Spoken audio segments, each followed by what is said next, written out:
नमस्कार प्रेक्षक हो, वळूयात बातमी। नगर जिल्ह्यात विखे विरुद्ध लंके राजकारण शिगेला। आता राहत्यात येऊन बसतो खासदार लंके यांचा विखे पाटलांना इशारा। लोकसभा निवडणुकीत डॉक्टर सुजय विखे पाटील यांचा पराभव करून माजी आमदार निलेश लंके यांनी अनपेक्षित विजय मिळवला। लोकसभा निवडणूक काळात हे राजकारण आरोप प्रत्यारोपांपासून धक्काबुक्कीपर्यंत गेले। एकमेकांच्या कार्यकर्त्यांवर गुन्हे दाखल करण्याचे प्रकार झाले। निवडणुकीनंतर राजकीय वाद शमण्याची अपेक्षा होती, मात्र विखे व लंके यांच्यातील राजकीय विपुष्ट अधिकच विकोपाला जात असल्याचे दिसत आहे।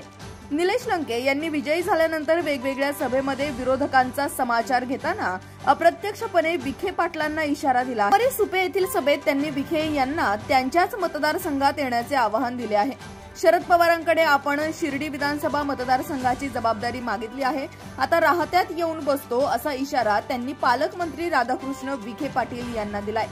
दरम्यान दूध दराच्या आंदोलनानंतर खासदार लंके यांनी आपला मोर्चा पोलीस प्रशासनाकडे वळवला आहे। आज त्यांनी स्थानिक गुन्हे शाखेच्या भ्रष्टाचाराविरुद्ध आंदोलन सुरू केलंय। निलेश लंके यांचे हे आंदोलन पुढे कोणती दिशा घेते हे पाहणे नगरसह राज्यासाठी औत्सुक्याचा विषय आहे।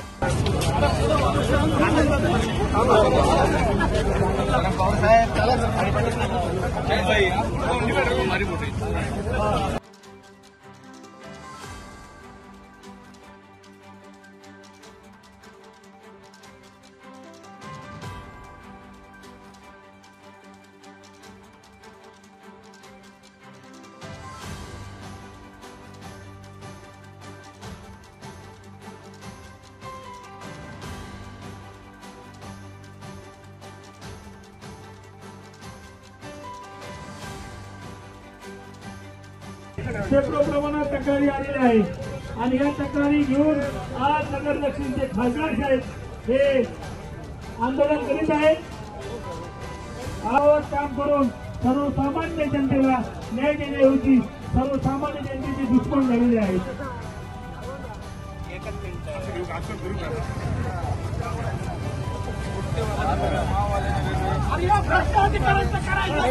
खाली डोकं वर पाय, खाली डोकं वर पाय, खाली डोकं वर पाय। लोकनेते निलेश लंके साहेबांचा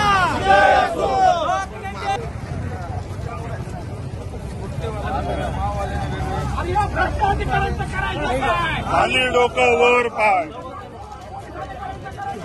खाली डोकं वर पाय।